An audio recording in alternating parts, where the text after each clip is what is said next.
चलिए दोस्तों, ठीक इसके पिछले वाले वीडियो में हम लोग एफआईआर, जीरो एफआईआर और चार्जशीट के बारे में जान चुके थे। आज की इस वीडियो में हम लोग जानेंगे कि यदि हमारे ऊपर कोई झूठी एफआईआर दर्ज हो जाए या झूठी एफआईआर दर्ज हो जाए या झूठी एफआईआर के कानून क्या क्या होते हैं, ये सारी जो बातें हैं ना आज की इस वीडियो में हम लोग जानेंगे। अब देखिए, एफआईआर दर्ज करने के 4 कंडीशन होते हैं। पहले एफआईआर दर्ज कब होती कब है बता दिया गया था कि जो एफआईआर होते हैं, मतलब जो अपराध होते हैं वो 2 तरह के होते हैं, कॉग्निजेबल ऑफेंस और नॉन कॉग्निजेबल ऑफेंस। मतलब एक संगीन अपराध होता है और एक असंगीन अपराध होता है। उसमें क्या होता है कि पुलिस गिरफ्तारी के लिए वारंट जारी नहीं करती है, लेकिन इसमें जो बिना वारंट के पुलिस क्या कर सकती है, आपको उठाकर ले जा सकती है। किसमें? संगीन अपराध में, कॉग्निजेबल ऑफेंस। इसमें क्या आता है, मारपीट हो गया, हत्या हो गया, कपार ऊपर फोड़ देना होगा, मतलब बड़ा क्राइम जो होता है ना संगीन अपराध में आता है। ये आप जान चुके थे। उस कंडीशन में क्या होता है, एफआईआर दर्ज होती है। अब देखिए, एफआईआर दर्ज करने के 4 कंडीशन बनते हैं। पहला कंडीशन ये है कि आप स्टेशन में गए, पुलिस स्टेशन में, वहां पर आपका पुलिस एफआईआर दर्ज ही नहीं कर रहा है। या दूसरा कंडीशन ये है कि यदि कोई आपके नाम पर या कोई आपके ऊपर एफआईआर दर्ज करवा दिया, तो उस कंडीशन में आप क्या करेंगे। या आप नौकरी कर रहे हैं, आप नौकरी कर उस कंडीशन में कोई आप एफआईआर दर्ज कर दिया, तब आपके नौकरी पर क्या प्रभाव पड़ेगा। और चौथी कंडीशन ये कि यदि आप अभी नौकरी नहीं लिए हैं, नौकरी से पहले यदि आपके ऊपर कोई एफआईआर दर्ज हो गया, तब आप क्या करेंगे। ये 4 कंडीशन के बारे में हम लोग विस्तार से जानने वाले हैं। तो पहले कंडीशन ये है कि यदि पुलिस स्टेशन में आपका कोई मतलब जो दरोगा अच्छा जो भी है, यदि आपका एफआईआर दर्ज नहीं करे, तो उस कंडीशन में आपको क्या करनी चाहिए। देखिए, उस कंडीशन में यदि आपका दरोगा चाहे जो भी हो पुलिस स्टेशन में यदि एफआईआर दर्ज नहीं करता है, तो वहां पर आपको डीएसपी का सहारा लेनी चाहिए। डीएसपी, पुलिस यदि नहीं लिखे एफआईआर तो आपको डीएसपी की सहारा लेनी चाहिए। यदि डीएसपी भी नहीं लिखता है तो आप एसपी का सहारा लीजिए। यदि ये भी खिलवाड़ करता है, ये भी नहीं लिखता है, तो आप वहां पर मजिस्ट्रेट मतलब कोर्ट में चले जाइए, ठीक है ना। अब मजिस्ट्रेट क्या होता है कि मजिस्ट्रेट को अनुच्छेद 156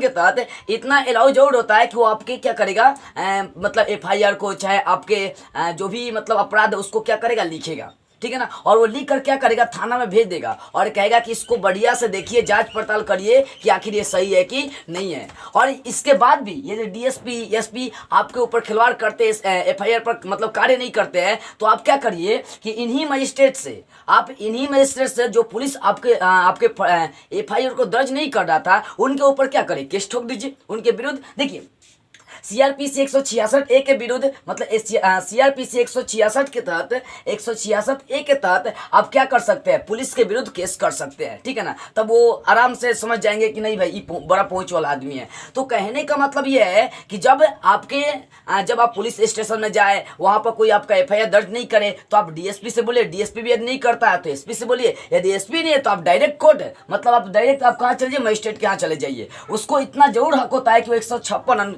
156 के तहत वो आपकी केस की सुनवाई करेगा और लिख कर भेज देगा, लिखित लिख देगा और भेज देगा कहाँ पर, आपके थाना क्षेत्र में, और बोलेगा कि इसका जांच पड़ताल करिए। यदि नहीं करता है उसके बावजूद भी, तो आप उसी मजिस्ट्रेट से उसके प्रति एक केस लिखवाइए। सीआरपीसी 166 ए के तहत आप उस पुलिस के ऊपर उस पुलिस के ऊपर कार्रवाई की जा सकती है, ठीक है। तो इस तरह से आप क्या कर सकते हैं, या मान लीजिए कि कोई पुलिस क्या होता है कि जो पुलिस होते हैं वो थाना में बैठकर बहुत बड़े आदमी बनते हैं लोग ना, उस कंडीशन में आपको क्या करनी चाहिए कि एक वकील लीजिए। वकील ले जाएंगे तो जो होता है ना, वो समझ जाते हैं कि नहीं भाई इस आदमी का क्या होता है, बहुत ज़्यादा पहुँच होता है क्या है कि साधारण गाँव या साधारण जो लोग होते हैं वो कानून के नियमों को नहीं समझ पाते हैं, जिसके कारण से जो पुलिस लोग होते हैं उनके साथ दुर्व्यवहार करते हैं। यदि पुलिस लोग आपके एफआईआर को दर्ज नहीं करते हैं, तो आप ये तरीका अप्लाई करें, डीएसपी चाहे एसपी, या नहीं होता है तो मजिस्ट्रेट के यहाँ जाइए। वो आपकी केस पर जरूर सुनवाई करेगा। हो नहीं सकता कि वो नहीं करेगा। उसको अनुच्छेद 156 के तहत वो आपके केस को लिखेगा और आपके थाना क्षेत्र में रेफर कर देगा, वहाँ भेज देगा और कहेगा कि आप क्या करिए, सुनवाई करिए, ठीक है ना। यदि ऐसे भी नहीं होता, पुलिस नहीं सुनता है, तो आप वकील लीजिए, क्योंकि वकील ऐसे नहीं बनता कोई, वो सारे नियमों को, सारा धारा कानून वो सब पढ़ा लिखा होता है, ठीक है ना। तो इस तरह से आप क्या कर सकते हैं, अपना एफआईआर दर्ज करवा सकते हैं। अब हम लोग जानते हैं कि अगर हमारे ऊपर कोई एफआईआर दर्ज करा दिया है तब क्या होगा। अब देखिए, जब आपके नाम के ऊपर कोई फर्जी एफआईआर दर्ज करा दिया जाए तब क्या होगा। कोई झूठी क्या किया, आपके ऊपर एफआईआर दर्ज करा दिया, तब क्या होगा। होता क्या है कि गांव में अगर कहीं मारपीट होता है तो उसमें क्या होता है, 10 से 20 लोगों का नाम दे दिया जाता है, उसमें आप फंस जाते हैं। तो उस कंडीशन में आप क्या करेंगे, तो उस कंडीशन में आपको करना क्या है कि अपने सगे संबंधियों या आप जहां पर थे वहां का कोई ठोस सबूत लेकर आप क्या करिए, एसपी या डीएसपी के पास चले जाइए और जाकर आप बोलिए वहां पर कि देखिए सर ऐसा ऐसा बात है, हम वहां पर नहीं थे, मतलब कोई प्रूफ आप दे दीजिए। जहां से आप साबित कर सके कि हाँ जी उस समय जब ये घटना घटी उस समय हम वहां पर नहीं थे। हाँ, एक बात याद रखिएगा, अकेले मत जाइएगा, नहीं तो एसपी और डीएसपी बड़ा इनका पहुंच होता है, मतलब बहुत बड़े आदमी होते हैं, उन लोगों के सामने मतलब जो ना नॉर्मल लोगों का बात नहीं चलता है। मंत्री उंत्री जो होता है उनका वो क्या कर सकते हैं, वो सब बात मानते हैं, ठीक है ना, क्योंकि एसपी बहुत बड़ा आदमी होता है सब ना। तो इसलिए एक बात याद रखिए, अकेले नहीं जाना, आप सगे संबंधी या कोई प्रूफ ठोस सबूत लेकर अपने पिताजी के साथ या किसी और सगे संबंधियों के साथ आप चले जाइए, ठीक है ना। यदि मान लीजिए कि एसपी और डीएसपी भी आपका बात नहीं सुनता है, तब क्या करेंगे, तो उस कंडीशन में आप एक वकील सेट करिए और वकील सेट करके आप एंटी सेपरेटरी बिल ले लीजिए। देखिए एंटी सेपरेटरी बिल क्या होता है कि इसके माध्यम जब आप ये कोर्ट के माध्यम से ले लेंगे, कोर्ट के माध्यम से मिलता है, जब ये कोर्ट के माध्यम से आप ले लेंगे तब क्या होगा कि आप पुलिस के सामने से आते जाते रहेंगे तो कोई फर्क नहीं पड़ने वाला, पुलिस आपको पकड़ेगा नहीं। लेकिन पुलिस क्या करेगा कि आपके ऊपर से ठोस सबूत ढूंढेगा और कोर्ट को देने का काम करेगा, लेकिन पुलिस आपको पकड़ेगा नहीं। लेकिन अगर मान लीजिए कि आपकी बात डीएसपी चाहे एसपी भी नहीं सुनी और आपने क्या किया, एंटी सेपरेटरी बिल भी नहीं लेकर रखा है, तब क्या होगा उस कंडीशन में, तब तो उस कंडीशन में पुलिस आएगी और आपको उठाकर जेल में डाल देगी। तो वहां भी आप जमानत करवा सकते हैं, वहां भी क्या कर सकते हैं, अपना बेल करवा सकते हैं। वो भी उस बेल का नाम होता है रेगुलर बेल, ठीक है ना। ये क्या होता है, थोड़ा सा लंबा प्रोसेस होता है, जल्दी आपको मिलने वाला नहीं है। लेकिन जो एंटी सेपरेटरी बिल होता है ये बहुत जल्दी मिल जाता है। आप कोर्ट में जाएंगे और बोलेंगे सर देखिए मैं ये अपराध नहीं किया हूँ, कुछ दिनों का समय दीजिए, मैं साबित कर दूंगा कि ये अपराध मैंने नहीं किया। तो कोर्ट क्या करता है, आपको एंटी सेपरेटरी बिल दे देता है, ठीक है ना। और उसके माध्यम से क्या होता है कि कोर्ट आपको क्या करेगा, एंटी सेपरेटरी बिल वहां पर दे देगा। तो एंटी सेपरेटरी बिल मिलने का मतलब ये नहीं होता है कि आप पूरी तरह से निर्दोष हो गए, नहीं, केस तो आपके ऊपर अब भी है। इसलिए क्या करो, वहां पर अब एफआईआर से बचने के लिए, अपने आप को निर्दोष साबित करने के लिए दो कंडीशन बनते हैं, या तो आप लोग अपने आप में ही कॉम्प्रोमाइज कर लीजिए, मैनेज कर लीजिए, नहीं तो कोर्ट में जाकर फैसला कर लिए। हाँ, अपने आप में कॉम्प्रोमाइज कर लेंगे तो हाई कोर्ट में आपका फैसला नहीं जाएगा। अब बोलिए उनसे जो आपका नाम डाला है फर्जी एफआईआर में डाल दिया है, उससे बोलिए कि देखिए भाई हमको क्यों फंसा रहे झूठो मूठो, ऐसे ही मतलब मेरी लाइफ बर्बाद हो जाएगी, करियर बर्बाद हो जाएगी, क्यों मुझे ऐसे ही फंसा रहे हो। तो अगर मान लीजिए आप कंप्रोमाइज हो जाता है तो बढ़िया की बात है, अगर नहीं होता है तो आप क्या करिए, नहीं होता है तो सीआरपीसी 482 के तहत आप हाई कोर्ट में अपील करिए। अब वहां पर क्या होता है, हाई कोर्ट में जरूर वहां पर दूध का दूध और पानी का पानी हो ही जाता है, क्योंकि हाई कोर्ट वाले कोई नॉर्मल लोग नहीं होते हैं। वहां पर एकदम सब ठोस सबूत जुटाई जाती है और फैसला सही सही सुनाई ही जाती है। अब देखिए कहने का मतलब है जब आप कंप्रोमाइज नहीं हो पाएगा तब सीआरपीसी 482 के तहत आप क्या कर सकते हैं, हाई कोर्ट में अपील करेंगे। अब वहां पर जाने के बाद आप कोई ठोस सबूत दीजिए कि हाँ सर ऐसा ऐसा बात है, हम वहां पर नहीं थे, ये प्रूफ है, जैसे सीसीटीवी कैमरा में अपने आपको दिखाइए, चाहे मोबाइल मतलब कोई ऐसा सबूत आपको देना है जो आपको साबित कर दे कि जब वो घटना घटी उस समय आप नहीं थे। तब जाकर क्या होगी, आप वहां आपकी जमानत हो सकती है, एफआईआर जो दर्ज कराई गई है वो आपके नाम से हट सकती है। हाँ, लेकिन एक बात याद रखिएगा, अगर कंप्रोमाइज नहीं होता है तो 482 सीआरपीसी 482 के तहत आप हाई कोर्ट में अपील कर सकते हैं। वहां पर अपने आप को मतलब क्या सही साबित करने के लिए आप ठोस सबूत दीजिए कि हाँ ये जब घटना घटी उस समय हम नहीं थे, क्या ये बेकार में ही मेरा नाम डाली गई है। तो उस कंडीशन में क्या हो सकता है, लेकिन एक बात याद रखिएगा कि जो आदमी आपका नाम डाला है, जो आदमी आपका फर्जी एफआईआर में नाम डाल दिया है, उस कंडीशन में आपको क्या करना है, यदि हाई कोर्ट में ये साबित हो जाए कि आपने कोई अपराध नहीं किया, तो उस समय क्या करनी चाहिए, जिसने आपके ऊपर केस ठोका है फर्जी एफआईआर, उसके ऊपर केस ठोक देनी चाहिए। इतनी जरूरी लागू होती है, ठीक है ना। तो उसके ऊपर क्या करना है, आप केस ठोक देंगे, ठीक है ना। तो इसके ऊपर केस कैसे आप ठोकेंगे, सेक्शन 500 के तहत आप क्या कर सकते हैं, उसके ऊपर कार्रवाई हो सकती है, ठीक है ना। 211 जो अनुच्छेद है उसके माध्यम से भी आप उसको फंसा सकते हैं कि इसने मेरे ऊपर क्या किया, झूठी आरोप लगाया और मेरी इज्जत को बर्बाद किया, उसके ऊपर कार्रवाई हो सकती है, केस हो सकती है, ठीक है। तो इस तरह से आप क्या कर सकते हैं, आपके ऊपर जब कोई केस हो जाए, मतलब फर्जी एफआईआर हो जाए, आप उस केस में है ही नहीं और नाम डाल दिया गया, तो आप मुक्त हो सकते हैं। पहले क्या करना है कि आपको सगे संबंधियों को लेकर अपने पिताजी को लेकर अकेले नहीं जाना, एसपी या डीएसपी के पास जाइए। इनको क्या होता है, इनके पास इतना जरूर हक होता है कि ये नो अरेस्टिंग का ऑर्डर जारी कर सकते हैं, ठीक है ना। अगर डीएसपी भी नहीं सुने तो आपको करना क्या, अगर डीएसपी भी आपकी बात नहीं सुने तो उस कंडीशन में आपको करना क्या, एक वकील लेना है और वकील के माध्यम से आपको एंटी सेपरेटरी बिल ले लेना है। जब ये बिल आपको मिल जाएगी तो इसके माध्यम से पुलिस आपको जल्दी गिरफ्तार नहीं कर सकती, आप आते जाते रहेंगे, कोई दिक्कत नहीं होने वाली है, ठीक है ना। यदि एंटी सेपरेटरी बिल भी नहीं लिए हैं और डीएसपी और एसपी भी आपको नो अरेस्टिंग का ऑर्डर नहीं दिया, तो उस कंडीशन में आपको पुलिस क्या करेगी, जेल में डाल देंगी। और वहां पर भी चाहेंगे तो आप बेल ले सकते हैं, रेगुलर बेल, लेकिन ये थोड़ा सा लंबा प्रोसेस में पड़ जाता है, ठीक है। लेकिन एंटीसिपेटरी बेल बहुत ज़्यादा मिल जाती है। अब देखिए एंटीसिपेटरी बिल मिलने के बाद आप पूरी तरह से निर्दोष साबित नहीं हुए, आप पर इतना जोर होगा कि आप आ सकते हैं, जा सकते हैं, कोई दिक्कत नहीं है, पुलिस आपको अरेस्ट नहीं करेगी। पुलिस का बस यही काम होगा कि आपके ऊपर सबूत इकट्ठा करेगी और कोर्ट को देने का काम करेगी, ठीक है।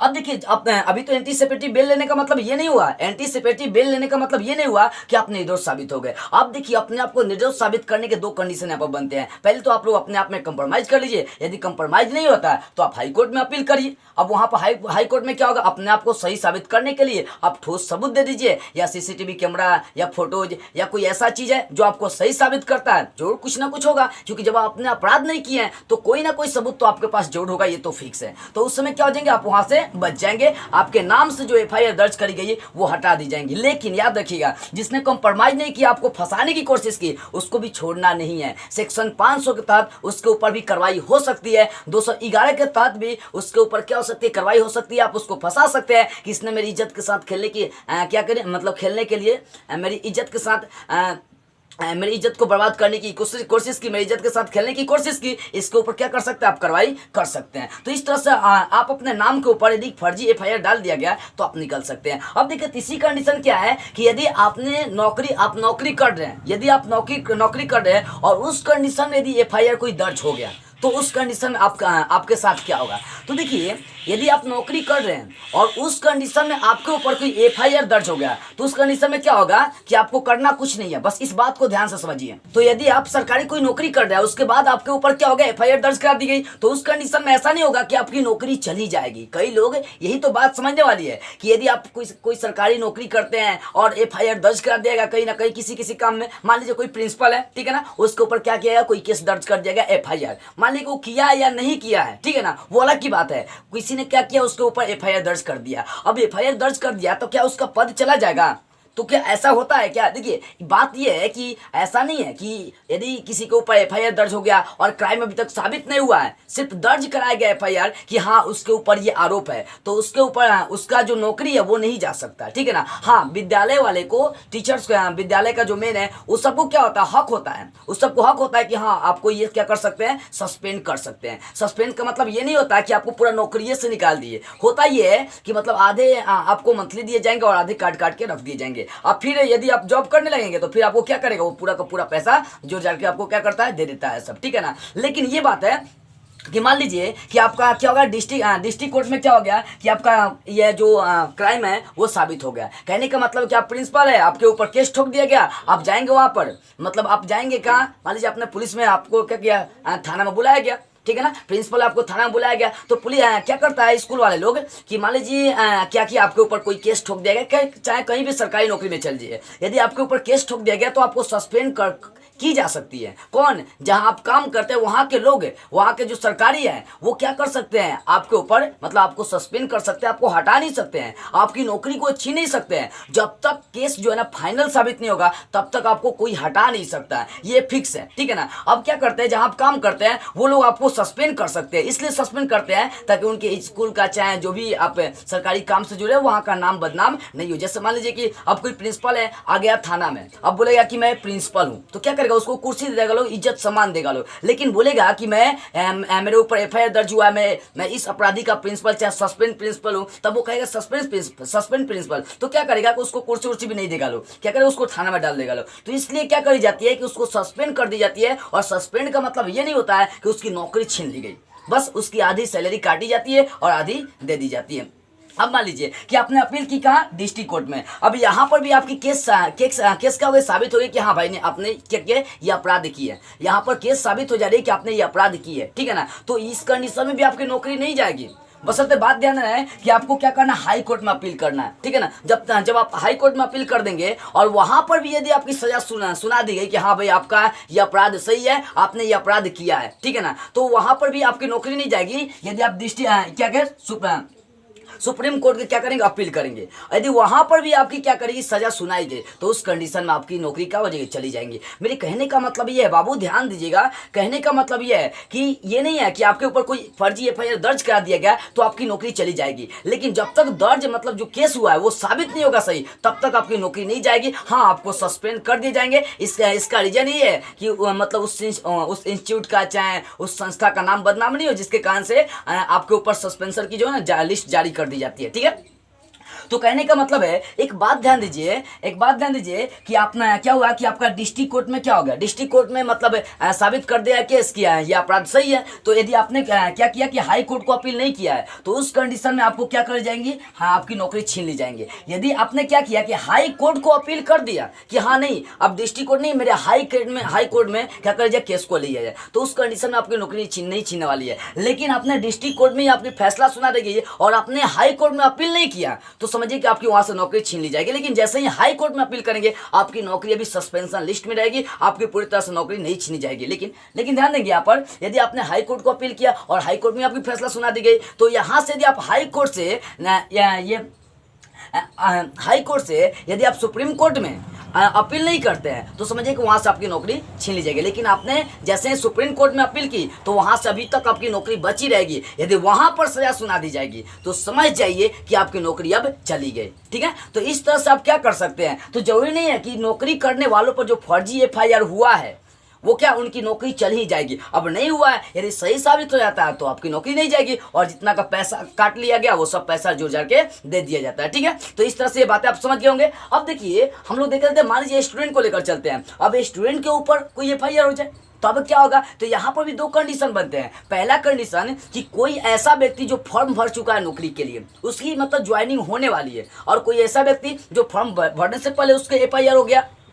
तो देखिए, कहने का मतलब है, जब फॉर्म भरने से पहले और फॉर्म भरने के बाद हो जाता है, ये दो कंडीशन बनते हैं। मान लीजिए फॉर्म भरने से पहले, तो फॉर्म भरने से पहले ही पूछ ली जाती है कि क्या आपके ऊपर कोई केस है, तो वहां पर क्या करेंगे, अपना लिस्ट जारी कर देंगे, मतलब अपना पूरा क्या करेंगे, डिटेल दे देंगे। इस तरह से आपका वहां पर काम हो जाएगा। लेकिन आपने फॉर्म भर दिया है, उसके ऊपर क्या किया, केस कर दिया गया, उसके बाद केस कर दिया गया। तो यहाँ पर क्या हो गया कि ज्वाइनिंग के समय हलफनामा दी जाती है कि मतलब वहां पूछा जाता है कि क्या आपके ऊपर कोई केस उस है, तो यदि है तो बोल दीजिए कि हाँ जी, मेरे ऊपर ये केस हुआ है, मैंने क्या किया, डिस्ट्रिक्ट कोर्ट को अपील की है कि ऐसा ऐसा बात है और ये बहुत जल्दी सुलझ जाएगी। तो वहां पर लिखवा ली जाती है कि यदि ये जो केस हुआ है, ये जो एफआईआर दर्ज हुआ है, वो गलत साबित हो गया तो आप नौकरी करते रहिए। लेकिन जैसे ही सही साबित हो जाएगा कि केस ये सही है, तो आपको यह नौकरी से निकाल दी जाएंगी, और उसके बाद आप क्या कर सकते हैं, नौकरी कर सकते हैं। कहने का मतलब है, ज्वाइनिंग के बाद भी आप नौकरी करेंगे तो आपको हलफनामा देना पड़ेगा, मतलब लिखित देना पड़ेगा कि हाँ जी, मैंने क्या किया, डिस्ट्रिक्ट कोर्ट में क्या किया, अपील की है, मतलब मैंने डिस्ट्रिक्ट कोर्ट में अपील की है कि ये केस क्या है, गलत है। ठीक है ना, तो आप वहां पर ये बोलकर क्या कर सकते हैं, नौकरी स्टार्ट कर सकते हैं, जॉब कर सकते हैं। लेकिन वहां पर लिखित ये ले ली जाती है कि हाँ जी, यदि केस सही साबित होगा तो आपको यहाँ से मतलब नौकरी से क्या कर जाएंगे, निकाल दी जाएंगी, छीन ली जाएंगी आपकी नौकरी। तो ठीक है ना, तो इस तरह से आप क्या कर सकते हैं, यदि आपके ऊपर कोई झूठी एफआईआर दर्ज करता है तो आप क्या कर सकते हैं, अपने आप को बचा सकते हैं। तो पहली बात आप समझ गए होंगे कि यदि कोई पुलिस स्टेशन में आपका कोई एफआईआर दर्ज नहीं करे तो आपको क्या करनी चाहिए। या दूसरी कंडीशन ये था कि कोई आपके ऊपर फर्जी एफआईआर दर्ज करा दे तो आपको क्या करनी चाहिए। और तीसरी बात यह है कि यदि मान लीजिए कि आप नौकरी करते हैं, उसके बाद आपके ऊपर क्या करी गई, एफआईआर दर्ज करा दी गई, तो आपको क्या करनी चाहिए। ठीक है ना, और चौथी बात है, आप स्टूडेंट है, उसके बाद क्या करेगी, एफआईआर दर्ज करा दी गई, फर्जी एफआईआर, तो आपको कैसे बचना है, ये सारी बातें आप समझ गए होंगे। तो भाई आई होप आपको ये सारी बातें समझ में आ गई होगी। तो बस आज की इस वीडियो में इतना ही। अगले वीडियो में हम लोग एक नए टॉपिक के साथ फिर मिलेंगे।